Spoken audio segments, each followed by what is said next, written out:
जय माता दी। मैं अज लेइयै आया नौवीं कविता जिसका शीर्षक है 15 अगस्त। उम्मीद है कि तुसें की पसंद आग, तो जेकर तुसें पसंद आवे तो लाइक तो शेयर जरूर करियो, तो मेरे चैनल डुगर दी धरती की सबसक्राइब करियो, तो गुआढ़ियों तक जरूर पहुँचाओ। तो लो पेश है मेरी डोगरी कविता। 15 अगस्त पर्व ध्याड़ा रलिए असें मनाना है, ये साड़ा तिरंगा झंडा रलिए असें झुलाना है। केइयें वीरें दित्ती कुर्बानी, कई दुनिया मोई ही, खूने कन्ने लथपथ होई ये धरती मां रोई ही। केइयें मावां दे पुत्तर मरी गए, केइयें भैनें दी मांग सुन्नी हुई ही। 15 अगस्त सन 47 तां ये आज़ादी थोई ही। उन्हें भैनें दे वीरें दा असें कर्ज चुकाना है, ये साड़ा तिरंगा झंडा रलिए असें झुलाना है। 15 अगस्त पर्व ध्याड़ा रलिए असें मनाना है। हिंदू मुस्लिम सिख ईसाई किट्ठे होइए लड़े हे, तां अंग्रेज़ें दे मूहें उपर जीत दे ताले जड़े हे।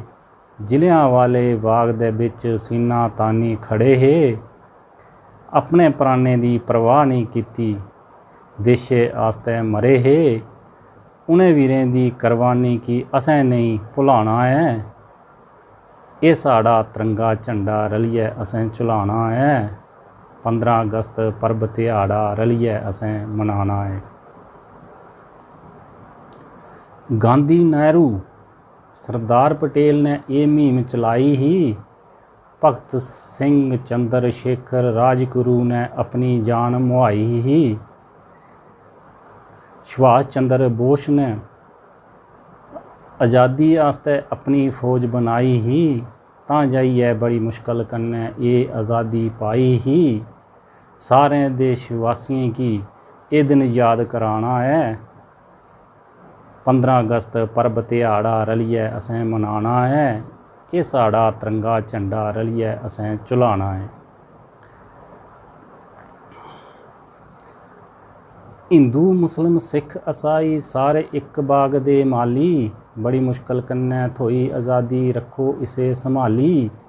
मनै च पनपदे बैर बरूद की भलियां दियो जाली, मनै च पनपदे बैर बरूद की भलियां दियो जाली। एक मुठ कुझै किट्ठे रौना देश औनी खुशहाली, ये रिश्ता भरावां वाला, ये रिश्ता भरावां वाला अग्गें भी निभाना है। 15 अगस्त पर्व ध्याड़ा रलिए असें मनाना है, ये साड़ा तिरंगा झंडा रलिए असें झुलाना है। दिवाली क्रिसमस गुरुपुरब ईद बसाखी किट्ठे होई मनानी है, एक मुठ होइए किट्ठे रौना गल ये सारें समझानी है।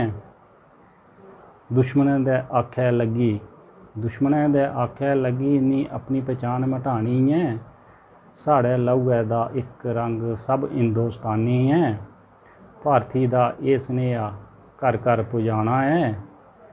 15 अगस्त पर्व ध्याड़ा रलिए असें मनाना है, ये साड़ा तिरंगा झंडा रलिए असें झुलाना है।